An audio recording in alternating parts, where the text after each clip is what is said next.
So let's talk about the new book, Mark, and really the roots of the Illuminati. Well, I mean, to get to the roots of the Illuminati, it would be essentially the same organization, just not called the Illuminati. I mean, we have to go back to the mystery schools in ancient Greece and in ancient Babylon. And it's interesting because, and I talk about this in the Illuminati Facts and Fiction, back, hundreds and hundreds of years ago, thousands of years ago, when society started to become more knowledgeable about the world and about who we are and about how nature works and science, they formed the mystery schools. And so there's one way to look at this, and even according to Manly P. Hall, he says that the mystery schools were of the highest standards, and that they were organizations of men and then within these schools they had been taught sort of these mystical teachings and spiritual teachings and scientific teachings in the sense of a secret society. And so Manly P. Hall says that the mystery schools became corrupt.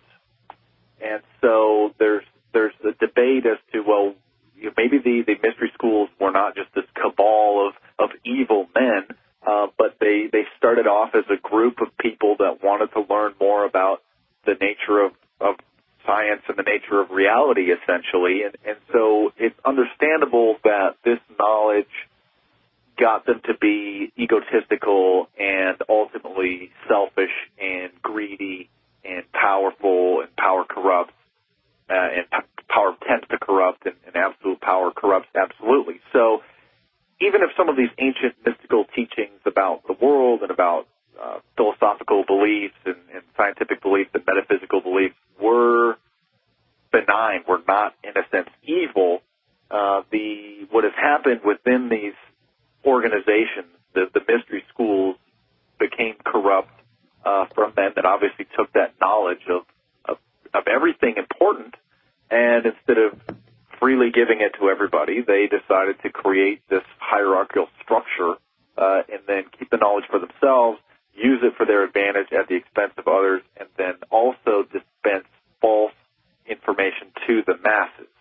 And so that would be what I would call the roots of what we call the Illuminati, were the mystery schools of Greece and Babylon, where these ancient cultures formed these secret societies in the form of mystery schools, which then evolved into the Illuminati. And there's a couple noticeable groups that precede the actual Illuminati.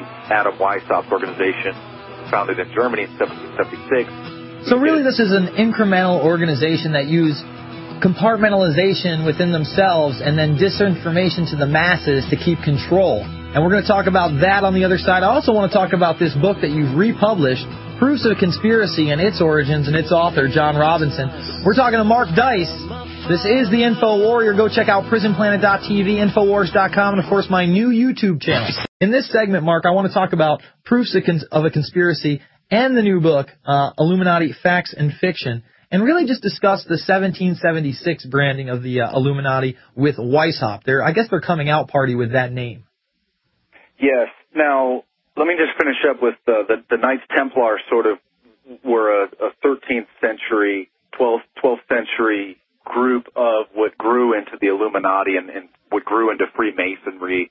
And there's a lot of information about the Knights Templar discovering some sort of documents or learning some sort of mystical, magical, black magic techniques from some of the Muslim assassins, from a really radical sect of Islam. And many historians admit that there was contact between the two and that they had learned some sort of rituals that were heretical and some sort of philosophical beliefs that were completely heretical to the Catholic Church at the time. And then the Knights Templar formed sort of an inner circle within the Knights Templar. So for those who don't know, the Knights Templar were basically a group of knights that went and allegedly, and to some extent did on the outer levels, protect some of the peasants and travelers that were traveling to Israel or to the Holy Land back between during the Crusades. So from like 1100 to the early 1300s, when they were church had most of the leadership rounded up and arrested, and they confessed, a lot of them confessed that they were doing these weird rituals and that they had worshipped Baphomet and done these very strange black magic practices. Now, some people will say that they were tortured, which they were, and that the confessions were coerced and that they're really innocent, but occultists actually believe that the Knights Templars were doing these rituals and that they went underground and that knowledge was taken and hidden into Freemasonry, and then the Freemason lodges were established and sort of evolved from a stoneman's guild, workers' guild, into gentlemen's clubs in about the 1700s, early 1700s, and then sort of evolved their hierarchical structure and continued to grow. And then Adam Weishaupt comes on the scene in 1776 in Germany and basically created what we call the Illuminati now, which, of course, many of the listeners know just means enlightened one. And so he formulated and sort of modernized the Illuminati, this with the idea of this group of elect, this secret society of special enlightened men, like a mafia, to then take over power and to overthrow the monarchs which were ruling Europe then, and then to replace them with their people and their men with their goals. And he formulated specific plans on how to do this, and they would write down their plans and send them out to their other members, and these writings were discovered and published. And one of the people to publish those was a man named John Robison, and the English version of his book is published in 1798. So that's correct, 1798. So over 200 years ago, this book was published. He was a Scottish Freemason, and he was a writer. He wrote for the Encyclopedia Britannica, and he was a philosophy professor of natural philosophy, which meant scientist, essentially, back then. And so he took the writings that were discovered from the original Illuminati members, Adam Weishaupt included, which fully are admitted to be legitimate. They were discovered. They were published in German, and so people have translated them into English, and Robison was one.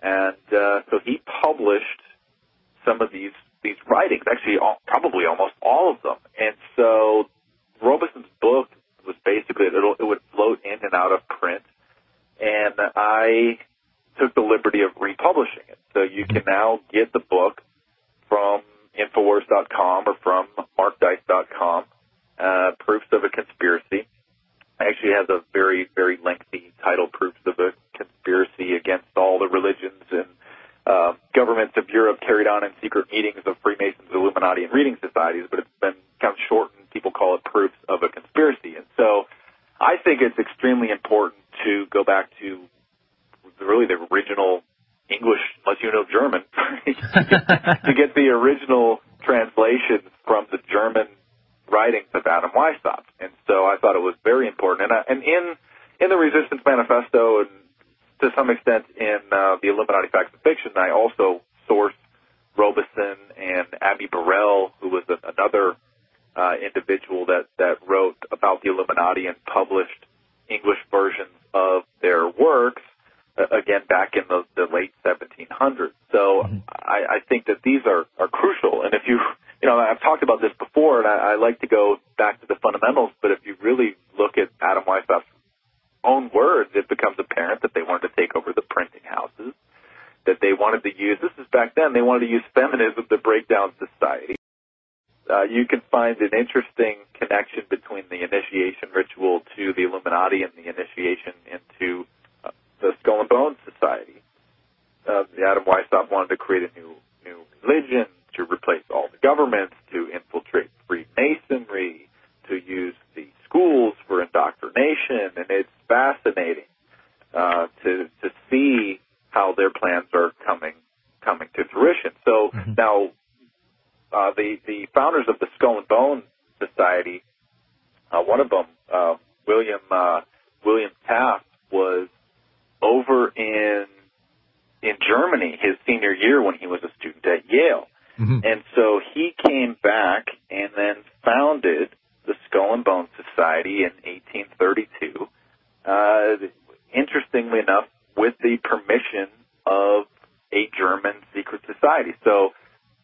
people, and it becomes apparent when you see their goals, their rituals, that they are an extension of the original German Illuminati. And some people broke in, some former, really a rival secret society back in the 1800s, broke into the Skull and Bones headquarters.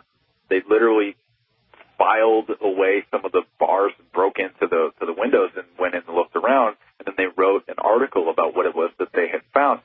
And there on the wall was a postcard, and it said, to the American branch from the German branch. So it's very, very interesting that is a major connection between the original Illuminati. And for people to understand where, the occult rituals come into play, someone back in, I believe it was in the 90s or early 2000s, got on the top of the building next to the quote-unquote tomb. That's what they call the Skull and Bones, place where they go and they have their own little building. If you've seen the skulls, it's similar to that, but that's really a parody of what this is really all about. And they got the nighttime footage, and they are dressed in cloaks, they are alleging to Satan, they are doing mock human sacrifices, they are getting into coffins, and this is all going to be in my upcoming film, Invisible Empire. They played it once on ABC News, and they didn't, they played some of the clips. I would really like the uncensored footage so I could see the entire ritual. You only get about, 30 to 45 seconds of the ritual, but it's very telling what you have to do to get into this secret society.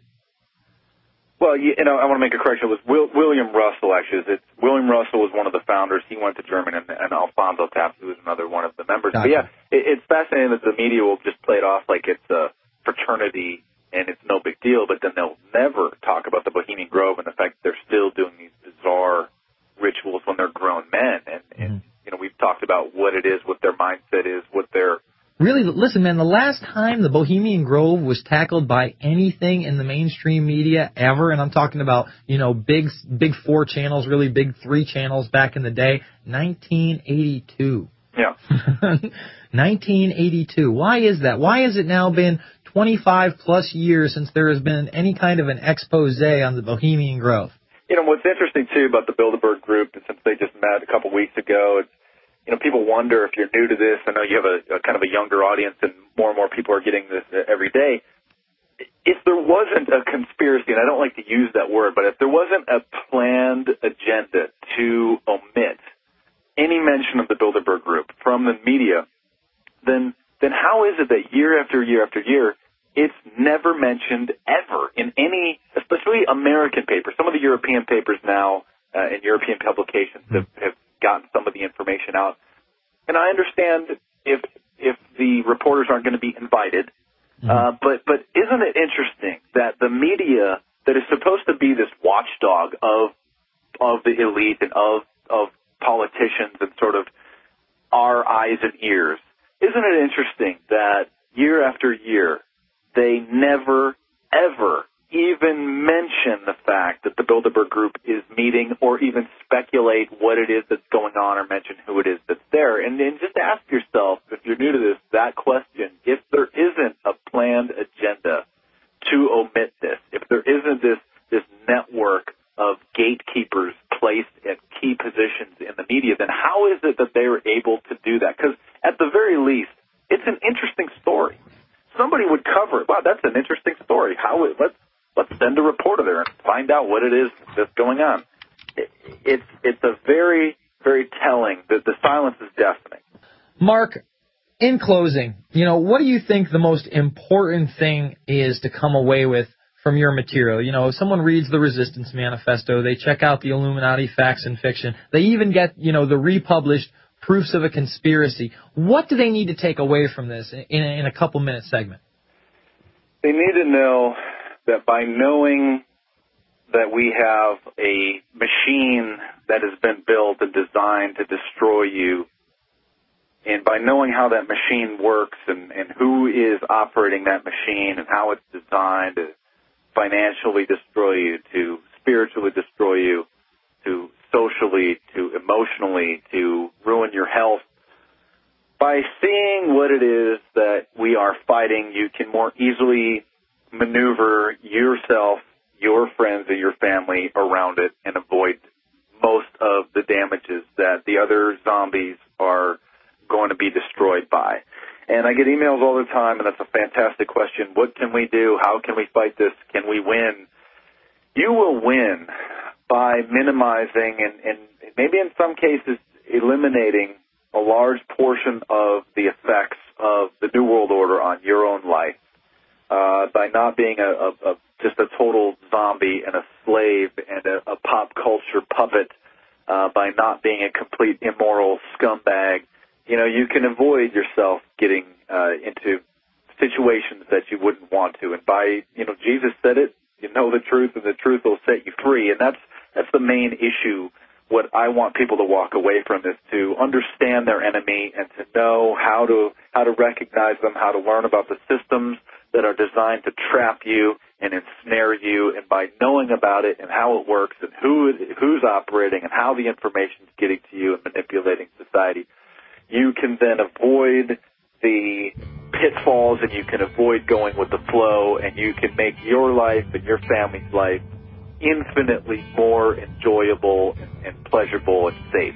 That's right. You can make legitimate, informed decisions about your life and the ones that you love around you. And, we can still combat this. I believe we can win. I wouldn't be in it if I didn't think I could win it, folks. That's the bottom line.